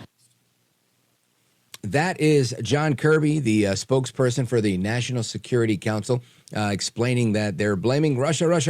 Now, listen, I'm not saying it's fake. I'm pretty sure Russia is trying to do something to influence the election, just as Iran is and many other governments are. But nothing compares, in my opinion, to the level of interference that we see within our own government in our own election, right? I think Trump pointed this out brilliantly. Over the last year, 2 years, 3 years, 8 years, if you will. But really, since he got indicted and started doing really well in the polls because of that, I think people really saw right through it. Anyway, I want to get your thoughts on the CIA, Trump, the government's interference, and everything else. Let's go to Tommy. He's in Dresden, Tennessee, WCMT. Tommy, go right ahead. You're on with Rich Valdez. Welcome. Hey, thank you. I appreciate you having me. I just wanted to comment, the last guest you had, when you asked that question about about Google being created by the CIA and the media and all that. It was discovered back during the Frank Church hearings back in the 70s that the CIA was running the media. They had CIA agents positioned in prominent positions in the media. Even Anderson Cooper openly admits that he interned at the CIA. Yeah, what's interesting, Tommy, and that was really, I just was wondering if he knew or could shed some light on that. Because I've heard it alleged by, like I said, not credible and not meritorious sources that this is a creation of the CIA. But I have seen both credible and meritorious sources that prove that there are former CIA operatives, former FBI agents, former different types of federal employees that are now employed at social media companies, employed at various media entities, and we see that. I mean, you see former communications director for the Clinton campaign actively running ABC News, right? Or at least that one show that they have, their biggest Sunday show, ABC This Week with George Stephanopoulos. Clearly a Democrat operative that runs it. It's like, imagine putting me and parading me around saying this guy is a straight arrow journalist. I'm not a straight arrow journalist. I'm a very biased to the conservative side commentator, and I'm going to give you conservative commentary. It's what I do. And what's interesting is that they pretend that that's not the case and that things are on the level. So I was just wondering if he could shed light on whether these were things. But yeah, I agree with you. They put people in the right places, and we saw that during COVID big time when you had all these different entities that were kind of it was like a web of influence and money that tracked back to Dr. Fauci one way or another. And very eye-opening stuff to see how intricate our government is and how involved it is. But yeah, really good point. And the Church Commission was definitely, those hearings were very eye-opening. Tommy in Dresden, Tennessee, thanks for the call, brother. Big shout out to WCMT. Let's continue. I want to go to Doc, Wilmington, Delaware on WDEL. Doc, what's up, brother? How are you? I'm fantastic. My Latino liberty-loving amigo. Look, a couple points. I can't plug a guest on here. I know that's against your policy. I gave the guest's name. She's a female. She has proven in her research that the CIA and the NSA and the Defense Department set up the internet. It's factual. She's got she's written books about it. She's all over the web. I want you to get her on as a guest for an hour. She'll blow you away. Having said we'll that, take a look for sure. Yeah. Having said that, this is what I want President Trump to do in his first week in office. Number one, have an investigation at the highest levels of those who are behind the shooting of his assassination attempt. Number two, pardon all of the illegally detained people that were convicted wrongfully in the January 6th disturbances. Pardon them all. Let them out of jail, man. There was no habeas corpus. Jonathan Turley and Alan Dershowitz have both said it's a gross violation of civil rights, that it is. And number three, I want President Trump, by executive order, to unseal all the government records and government files on the JFK, RFK, Martin Luther King assassinations by executive order. And they can't stop it because executive order is the way it is. You know the way it is. Your comments, sir. Sure. Thanks, Doc. Always good to hear from you, by the way. You sound really good. Yeah, listen, I think Trump has said that he has released a number of files, declassified some files from the JFK stuff. He just recently, let me see how long that is. He was on with Lex Friedman and said that he would also release some of the stuff with the Jeffrey Epstein stuff. He would declassify that. So I think Trump is, he's that guy. He's the guy that's happy to put all the information out there.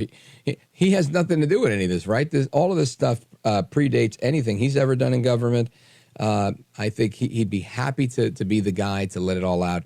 And I think he did. He declassified a lot of stuff at the end of his last administration. There was still a lot of redactions. I think he's aiming to get more stuff out there.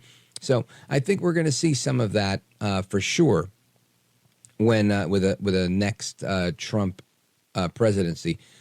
Should he receive the honor of being reelected, which I'm confident that he totally has the ability to pull it off.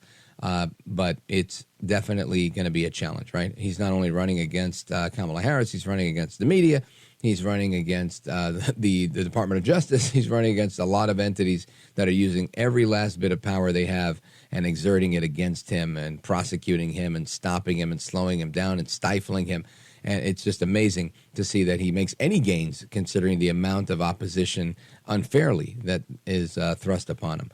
Doc, I want to thank you for your call. And folks, when we come back, we're going to continue with your calls. The phone number, 833-482-5337, 833-4-VALDEZ. And tomorrow, so nice I get to do it twice. I'll be doing another 3-hour show tomorrow for my mentor, my friend, the great one, Mark Levin. For those of you that listen to his program, I'll be covering that show from 6 to 9 p.m. Eastern time.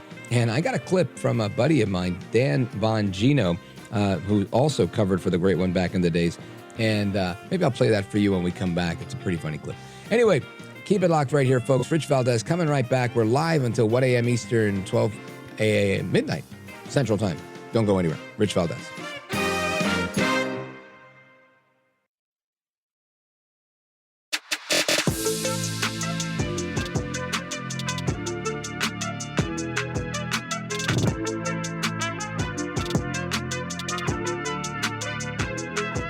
Now, 833-4-VALDEZ. That's 833-482-5337. 833-4-VALDEZ. That's Valdez with an S. At approximately 10:20 a.m. this morning, the Bexar County Sheriff's Office received alerts about reports of an active shooter and radio traffic from school resource officers concerning the same concern, or having the same concern. Within minutes, law enforcement was on scene, as well as 2 school resource officers assigned here to the school who immediately encountered the subject within just minutes of this report going out. Once they encountered the subject immediately surrendered to these officers, and he was taken into custody. And that subject, again, a 14-year-old student who's going to be tried or charged at least as an adult with 4 people being killed, 9 people being injured as a result of this. This is an absolute travesty, and my heart goes out to everybody, including this 14-year-old kid that thought he had to do this stuff. It's absolutely just atrocious, right? It's just horrible to see that this is happening. And, of course, thoughts and prayers, which they'll criticize us for, but we always want to send thoughts and prayers to those that are affected by these types of things. And I want to get your thoughts on this. Let's go to Tampa, Florida. Check in with Eduardo, who is streaming the show on richvaldez.com. Eduardo, go right ahead. Yeah, thank you very much, Rich. Yeah, so I was thinking, because I'm listening during the day, they're missing the point as far as not mentioning the fact that social media and mental health has a lot more to do this. I mean, there was a student, there was a 17-year who had stabbed his family with a knife. I mean, like Mr. Cunningham said on Sunday, what do we need, like a waiting period for knives now? Right. Also, Bill O'Reilly tonight said the U.S. is the most stressed country in the world.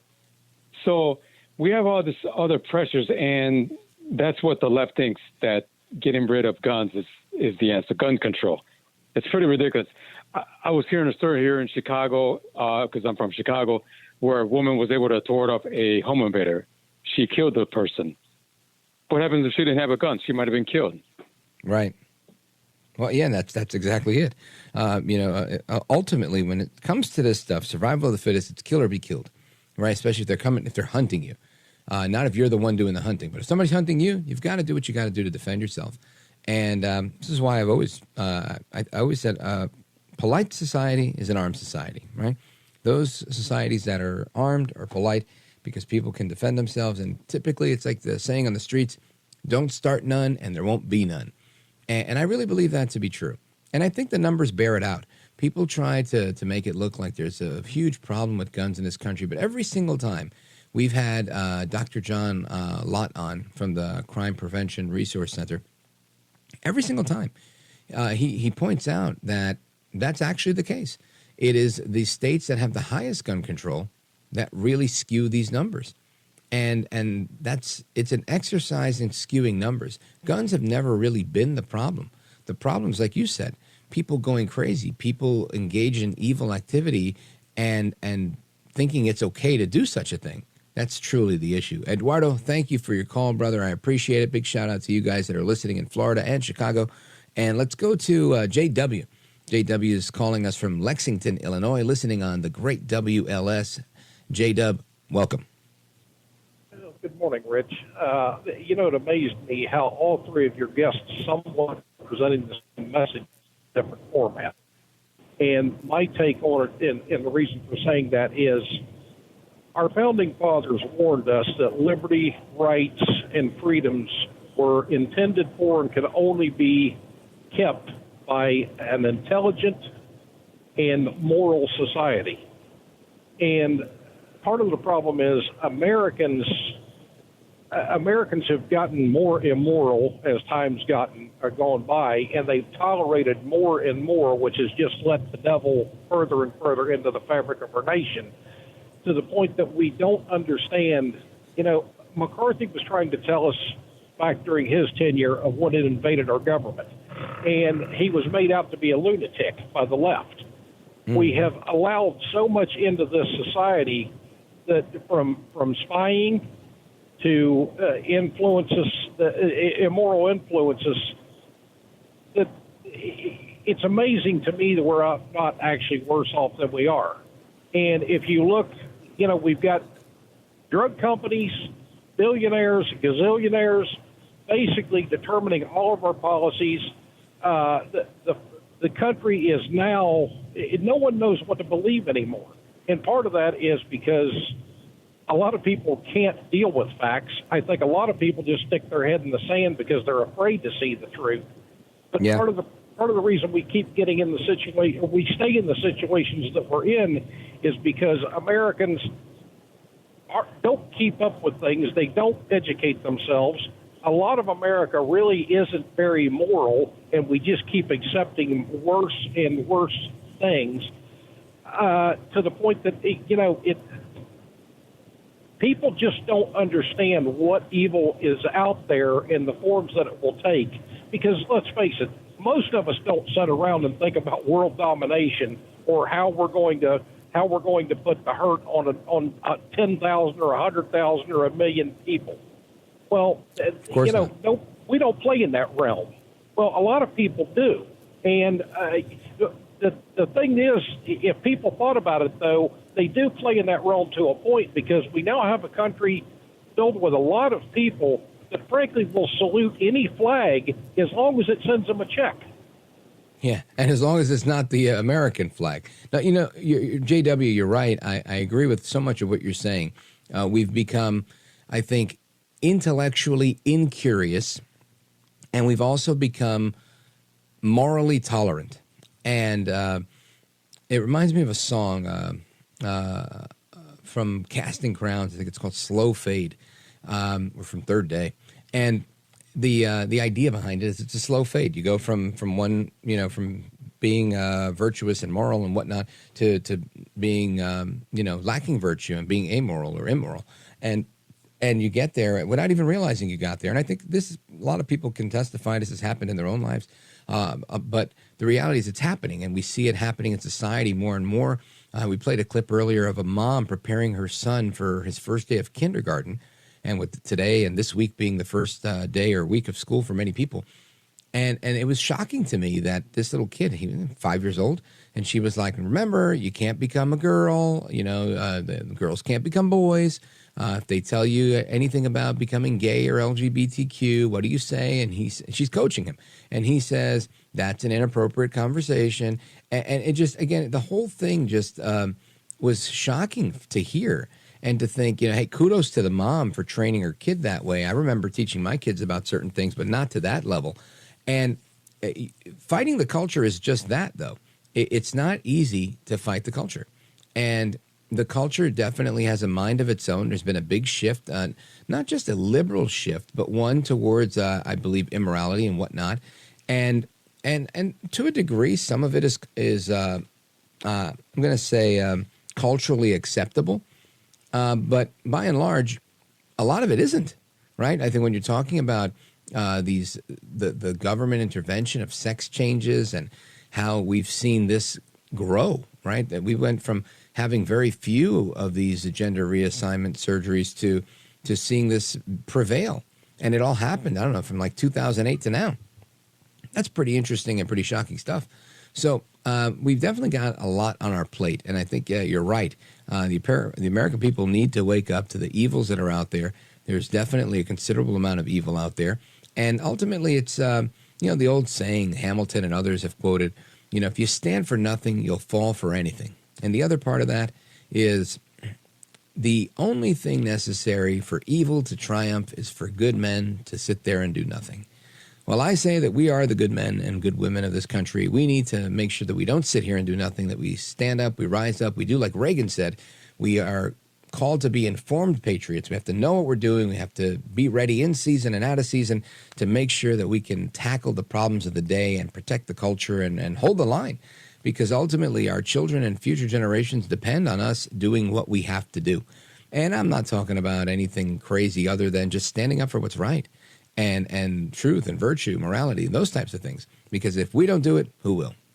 Anyway, JW, thanks for the call. I appreciate it. Excellent point. We're going to get to the rest of your calls and more. We've got calls from Oregon, Montana, South Carolina, Idaho, Pennsylvania, and more coming up. A couple open lines if you want to join us. 833-4825-337, 833-4-VALDEZ.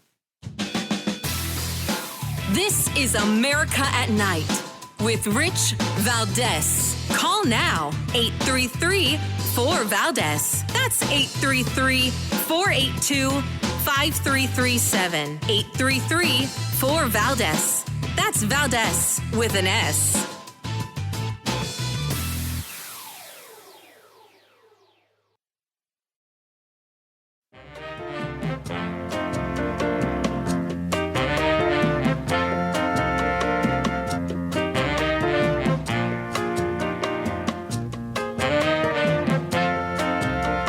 Look at Rich Valdez. He's now a radio host, and he's a great radio host. America at Night with Rich Valdez. Some kind words from the great one himself, Mark Levin there. And, for a number of years, I worked with Mark Levin as one of his producers, associate producer, Mr. Call Screener, as he called me. And I'm back in the saddle for Mark. He's going to be off tomorrow night. I'm going to be covering his show from 6 to 9 p.m. Eastern Time. So, like my buddy Curtis Leva says, so nice I get to do it twice. Be doing 6 hours of radio tomorrow. I love that. I live for this stuff. It's always a pleasure for me. And it reminds me of a time when I was filling in for Levin, and I only had a local show in New York City at the time, and on the weekends at that time, about 5 or 6 years ago. And some of the other fill-in hosts on that program you might be familiar with. Dan Bongino, somebody I've worked with a couple of times. That he was great, always gave me some good advice. Ben Shapiro was also a fill-in for Mark Levin back in the days. And I was covering a show the day after Dan was doing a show. Mark was off for a week for vacation. And somebody, Mr. Producer, my buddy Rich Cementa, sent a clip of what Dan had to say. Listen to this. So I just found out Richie V's in tomorrow for the great one. Richie V, can't you acknowledge, though, straight up, let's just be straight up with you. Filling in for a man they call the great one is almost, it's an unwinnable task. Absolutely difficult. You can't do it. All you can do is represent old school. Richie V is more than competent, but I said to him, and he's going to have to say this on the air tomorrow, we're passing him off a solid show today. We're passing him off the Olympic torch of radio broadcast. He's got to take it and run with it tomorrow. So don't miss Richie V tomorrow on the Levin Show. I will be listening to on the Sirius XM app, which I always do. He's on Patriot, right? I'm pretty sure. That's right. I forget sometimes because it's the only station I have on there. I have Fox, too. And that, of course, Dan Bongino, good guy. And that was about 5 years ago, and I'm happy to be doing it again. A lot of people wonder, well, if you have your own big show, why do you go back? Well, some things are familiar, and I absolutely love the Levin audience. I love working with my buddy Rich Cementa, Mr. Producer. These guys are like family, and it's always a pleasure. So if you're able to tune in, if we share a lot of affiliates in common, we're on the same network, the Westwood One Network. I hope you can tune in for that tomorrow. If not, I'll be right here same time, and we're giving you double duty tomorrow. Now, I want to continue with your calls. Let's go to Jim, Pittsburgh, Pennsylvania, KDKA, America's oldest radio station. Jim, go right ahead. How you doing, Rich? Wonderful, thank you. I'm 72 years old, grew up in Pittsburgh all my life, and I don't know if you know where Pittsburgh is. It's the western part. We're not near the worst part of Philadelphia, okay? I know Philly well. After I graduated from the University of Pittsburgh in 1975, I was going to be a lawyer like F. Lee Levin. I decided to go into the pharmaceutical industry, and this is what I know like the back of my hand. Now, I love what Sharyl Attkisson had to say, but I lived in it. I worked with a company called Bertec Pharmaceutical. We were a division of Mylan Labs, was based in Pittsburgh, Pennsylvania, and that's where I live currently to this day. Yep. Now, having said all that, most of the things Sharyl said in her book, I already knew. Seriously, I knew it. So you're saying basically what she was writing about was true. And, I find the same thing. I find that so much of what she did is so well documented. And it's sad, but there is a reality that we are creating conditions for people to become ill at the risk of death even, and allowing them to become ill so that they can treat them. And I think one of the biggest things here, and good thing I don't have any sponsors in the sugar lobby, right, or the corn lobby, but there's no positive benefit to the amount of sugar that we have in our diet. And all it does is create sick people. But from that, you get all these wonderful drugs like Ozempic and Wegovy and all these other things.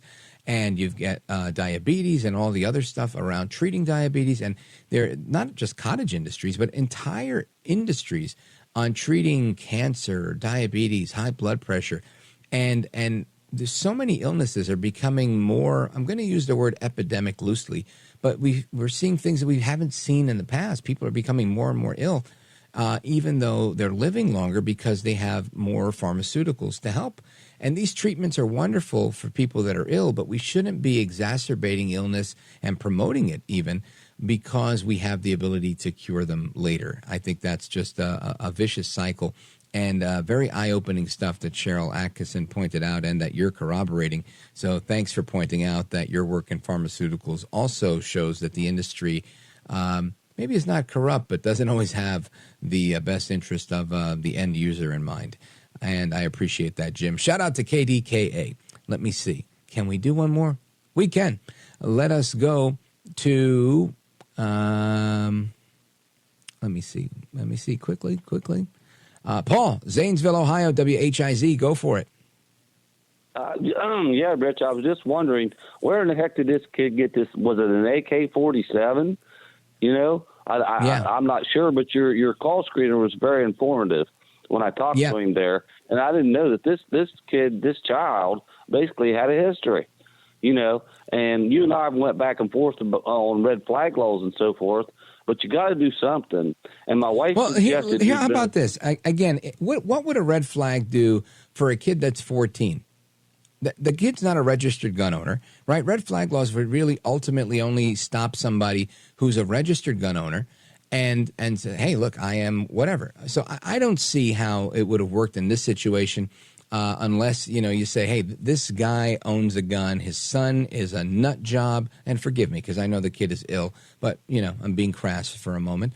And we're going to put the red flag now on the dad for being a responsible citizen and owning a gun because his son is ill. This is the problem I have with those things where you can't hold people liable. I can't put your wife in jail for something that you did. And that's in effect what would happen. I don't think there's a law other than thou shalt not murder that is going to stop these things. And that's really the problem. People are willing to do evil things.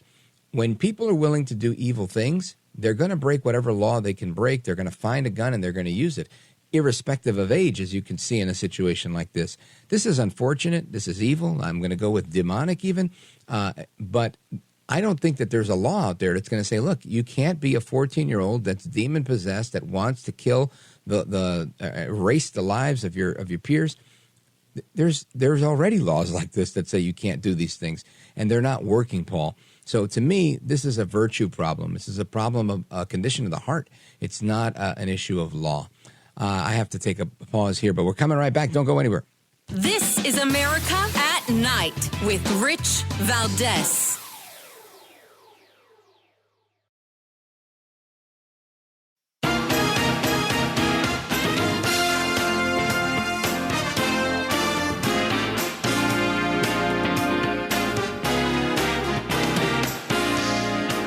Before we wrap, I want to go to Michael, Pendleton, Oregon, KUMA. Michael, go right ahead quickly. Yes, Rich. Hey, great talking to you. I'll call back later this week, too. I just wanted to say briefly, great show, great callers. You got a lot of smart Americans calling in tonight. I just wanted to say briefly, if President Trump's policies are so bad, how come it appears that Vice President Harris is adopting so many of them? Excellent point, Michael. Why is she being such a copycat on tax, on tips, and everything else that she's been stealing, plagiarizing from Trump? Excellent point. Thank you, Michael. I look forward to speaking with you in the rest of the week. KUMA, Pendleton, Oregon. Michael, I appreciate it. Frank, Evergreen, Montana. We're down to 40 seconds. I hear you're in Ireland. What's going on, my man? I'm checking out the chimney tops. We've got coal, oil. We have wood chimneys, and it's all clean. The countryside is clean.